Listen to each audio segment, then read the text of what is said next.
Minisitiri w'Ububanyi n'Amahanga w'u Rwanda Olivier Jean Patrick Nduhungirehe akubisa ababaza BBC ku nkuru yuzuyemo agasuzuguro no kugoreka ukuri. Tugiye kugaruka rero kuri iyi nkuru ikomeye cyane mu rwego rw'itangazamakuru mpuzamahanga. Akenshi usanga ibitangazamakuru bikomeye byibwira ko bifite uburenganzira bwo kwandika uko byiboneye ku bihugu byo ku mugabane wa Afurika.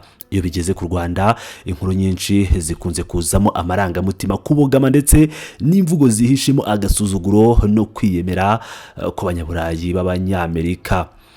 Ariko se biba bigomba gucecekwa? Igisubizo cyatanzwe na Minisitiri w'Ububanyi n'Amahanga w'u Rwanda nyakubahwa Olivier Jean Patrick Nduhungirehe ubwo yasubizaga ikinyamakuru BBC gahuza imiryango cyabaye nk'inkuba ikubise mu zuba, cyerekana ko u Rwanda ruza agaciro karwo kandi rudashobora kwihanganira imvugo zitesha igihugu agaciro. Muri iyi nkuru rero tugiye gucukumbura mu buryo bwimbitse uburyo BBC yagerageje gupfobya ubwigenge bw'u Rwanda n'ubwa Repubulika Iharanira Demokarasi ya Kongo mu nkuru yayo, n'uburyo Minisitiri Nduhungirehe yakoresheje ikaramu ye nk'inkota. Ntabwo ari ikaramu ahubwo ni telefone ye ngendanwa, kuko yamusubije ku rubuga rwa X agakubita BBC ahababaza cyane kurusha uko yari gukoresha amagambo menshi y'umujinya. Ikinyamakuru BBC gahuza imiryango mbibutse ko na Perezida Paul Kagame yakomeje kugenda kinenga kenshi. Usibye na Perezida w'u Rwanda Paul Kagame, abaperezida benshi bo muri Afurika bakinenze mu buryo bukomeye cyane, ariko ku ruhande rw'u Rwanda ho birakabije. Reka tujye rero ku miterere y'inkuru ya BBC agasuzuguro gashishe mu magambo. Kugira ngo twumve uburemere bw'icyo Minisitiri Nduhungirehe yakoze, tugomba kubanza gusesengura inkuru yanditswe na BBC. Iyi nkuru yavugaga ku nama yahuje intumwa z'u Rwanda n'iza Repubulika ya Demokarasi ya Kongo mu murwa mukuru wa Leta Zunze Ubumwe za Amerika i Washington DC. Umutwe w'inkuru ubwawo ugira uti: Washington yicaje Kigali na Kinshasa ibasaba kubahiriza amasezerano y'amahoro. Aha ni isoko y'ikibazo itangirira. Mu Kinyarwanda iyo uvuze ngo umuntu yicaje undi, biba bisobanuye ko umwe afite ububasha bw'ikirenga ku wundi. Bikorwa n'umubyeyi yicaza abana be bagaragaje ikinyabupfura gike, cyangwa umwarimu yicaza abanyeshuri bakoze amakosa. Gukoresha ijambo ku bihugu bibiri byigenga bifite ubusugire bwabyo n'abayobozi babyo batoranyijwe n'abaturage ni agasuzuguro kageretse ku kandi. BBC yashatse kwerekana Leta Zunze Ubumwe za Amerika nk'umubyeyi urushye watumijeho abana b'ibirara, no kuva u Rwanda na Repubulika ya Demokarasi ya Kongo ngabacyahe uku n'ugutuka ibihugu no kubyambura icyubahiro kigenga buri gihugu kiba gifite, cyangwa sovereignty nk'uko babivuga mu ndimi z'amahanga. Gukabiriza no kugoreka ukuri kw'ibyabaye. Inkuru ya BBC ntiyagarukiye mu mutwe gusa, kuko no mu miterere yayo yakomeje gukoresha imvugo zumvikanisha ko u Rwanda rwashyizweho iterabwoba. Ikinyamakuru cyagize kiti: iki gitutu gishya cya Leta Zunze Ubumwe za Amerika ku bihugu byombi gikurikiye ibihano ziheruka gufatira igisirikare cy'u Rwanda na bamwe mu bagikuriye. Ijambo igitutu ryakoreshejwe hano BBC rikoresha ishaka kumvikanisha ko ibyo u Rwanda rwemeye rutabyemeye ku bushake bw'amahoro, ahubwo rwabyemeye kuko rwatinye Leta Zunze Ubumwe za Amerika. Nyamara ukuri kwizewe nuko u Rwanda ruzwiho kuba rwaragize uruhare rukomeye cyane mu gushaka amahoro binyuze mu nzira za Rwanda na Nairobi ndetse na Doha na Washington, nk'uko byakomeje kugenda bigaragara. Ibyavuye Washington rero byari ishimangira y'ibyo bihugu byombi byarumvikanyeho, haba muri Nyakanga cyangwa mu Kuboza nk'uko BBC ubwayo ibyiyemerera mu nkuru yayo. BBC kandi yakoresheje ubuhanga bwo kugoreka amakuru buzwi mu ndimi z'amahanga nka media framing, yerekana ibintu nk'aho Leta y'u Rwanda ariyo nkomoko y'ikibazo. Mu gihe ku ruhande rwa Repubulika ya Demokarasi ya Kongo hasabwe kurandura umutwe wa FDLR no kurengera abasivile, BBC yihutiye kongeraho ko Leta y'u Rwanda ishinjwa gufasha M23 isa n'igabanya uburemere bw'ibibazo Repubulika ya Demokarasi ya Kongo iteza ubwo ihindira umutwe iterabwoba wa FDLR wasize ukoze jenoside yakorewe abatutsi mu gihugu cy'u Rwanda.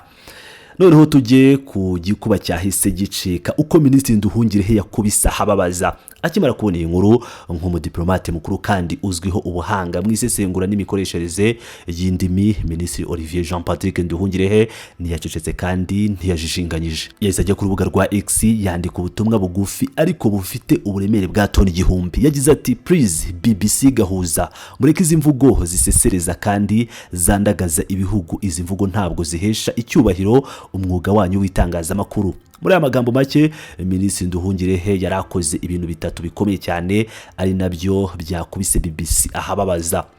icya mbere ni ugutsinda BBC ku murongo w'ikinyabupfura, diplomatic poise. Minisitiri niyatukanye ntiyakoresheje amagambo y'umujinya asanzwe y'abantu barakaye, ahubwo yatangiye agira ati please ati ndabinginze.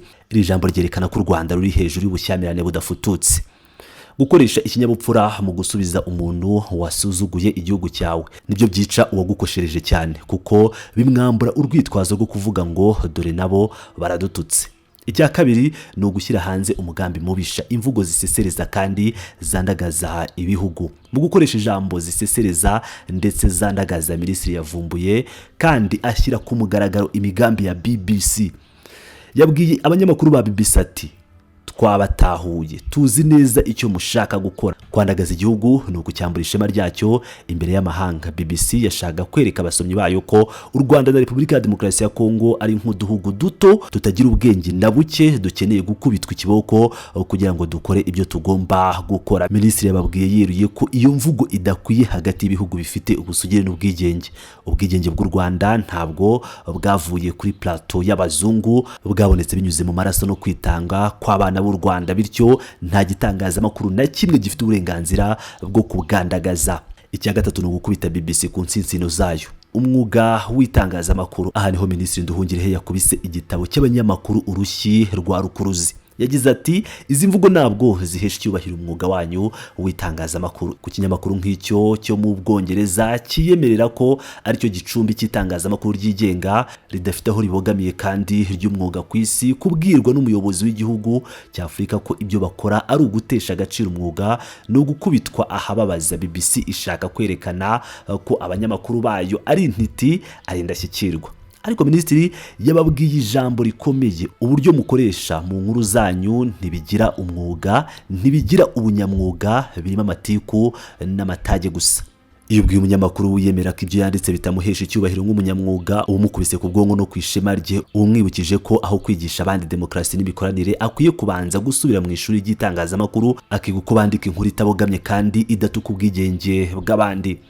Ukuri gukwiye kumvikana ku nkomoko y'amasezerano ya Washington. Uko BBC yashatse kubigaragaza siko bimeze. Inama ya Washington ntabwo yari urukiko cyangwa aho bari bagiye kugira ngo babahane. Ubutegetsi bwa Washington binyuze muri Minisiteri y'Ububanyi n'Amahanga bwayo bwabaye umuhuza w'ibihugu bibiri kugira ngo barebere hamwe uburyo amasezerano yari yaramaze gusinywa yashyirwa mu bikorwa. Ku ruhande rw'u Rwanda hari ingengabihe yo guhagarika ibikorwa by'ingabo no gukuraho ingamba z'ubwirinzi. Ibi ntibyabaye kubera igitutu nk'uko BBC ibivuga, ahubwo ni ingamba z'ubwirinzi u Rwanda rwe rwafashe kubera ibitero bya hato na hato n'amasasu yagwaga ku butaka bw'u Rwanda aturutse muri Kongo. Ni uburenganzira bw'igihugu kurinda abaturage bacyo. Kwemera gukuraho izi ngamba nuko haba hagaragaye ubushake bw'amahoro cyangwa ingwate z'uko u Rwanda rutazongera guterwa n'imitwe ikorera muri Kongo ifashwa n'igisirikare cya leta ya Repubulika ya Demokarasi ya Kongo FARDC. Ku ruhande rwa Repubulika ya Demokarasi ya Kongo inshingano zari ziremereye,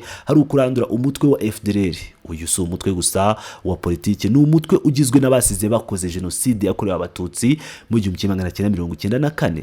Gukomeza kureka uyu mutwe ugakora, usahura, wica, unakwirakwiza ingengabitekerezo ya jenoside muri Kongo nicyo kibazo nyamukuru giteza umutekano muke mu karere k'ibiyaga bigari. Kongo yahawe ingengabihe yo kurandura, si ibintu bishya ahubwo ni inshingano igihugu cyose cyubahiriza amategeko mpuzamahanga kiba kigomba gukora. Ibi rero iyo BBC ibyandika nkaho abaperezida bombi cyangwa abaminisitiri babo bahawe amabwiriza na Washington, biba bigaragaza urwego rwo hasi cyane mu kumva uko diplomasi mpuzamahanga ikora. Ibi nibyo Minisitiri Nduhungirehe yamagana yivuye inyuma. Isomo rero kwitangazamakuru n'ishema ry'igihugu. Iki nkuru n'igisubizo cya Minisitiri Nduhungirehe bitwigisha nuko igihe cyo kwegekurubwa ku bihugu bya Afurika byicecekeye cyarangiye. Itangazamakuru rya BBC gahuza nubwo ryita iry'ikinyarwanda n'ikirundi kenshi rikunze kugaragaza umurongo wabashebuja irondire. Iyo bahinduye inkuru nk'iyi mu kinyarwanda bakoresheje imvugo z'agasuzuguro, yicaje, igitutu, baba bagamije gushyiramo abaturage kumva ko ubuyobozi bwabo bworoshye cyangwa buyoborwa n'amahanga, ibyo bita puppet states. Ubutwari bwa Minisitiri Minisitiri Nduhungirehe bwo kujya ku rubuga nkoranyambaga agakosora iyi mikorere mibi ndetse akayinenga ku mugaragaro byatanze isomo rikomeye ku banyamakuru ko amagambo bakoresha afite agaciro kandi agomba gutoranywa hitabwa ku kubaha ubusugire bw'ibihugu, ku baturage ko bagomba kuba maso ntibapfe kumira bunguri ibyo bitangazamakuru mpuzamahanga byandika kenshi biba birimo uburozi buhishe mu magambo. Ku ruhando mpuzamahanga ku Rwanda ari igihugu cyigenga kigirana ibiganiro n'ibindi bihugu nk'abangana, abapartners cyangwa abafatanyabikorwa aho kuba abagaragu cyangwa abana bakeneye kwicazwa. Mu gusoza rero iyi nkuru ni ngombwa gushimangira ko icyo Minisitiri Olivier Jean Patrick Nduhungirehe yakoze atari ugusubiza gusa ubutumwa kuri replying tweet mu buryo busanzwe, ahubwo kwari ukurengera ishema ry'u Rwanda no kwamagana uburere buke mu itangazamakuru. Gukubita BBC ahababaza ukoresheje kubereka ko batagira ubunyamwuga n'intwaro ikomeye cyane igaragaza ubukure bw'ubuyobozi bw'u Rwanda mu rwego rwa diplomasi. Ibi byerekana ko nubwo u Rwanda rwiyemeje gushakira amahoro akarere rurimo ruganira n'abafatanyabikorwa nka Leta Zunze Ubumwe za Amerika, ntawe ruzemerera kurwandagaza cyangwa kurutesha agaciro binyuze mu ikaramu y'abanyamakuru bigize indakoreka. Ndabashimiye.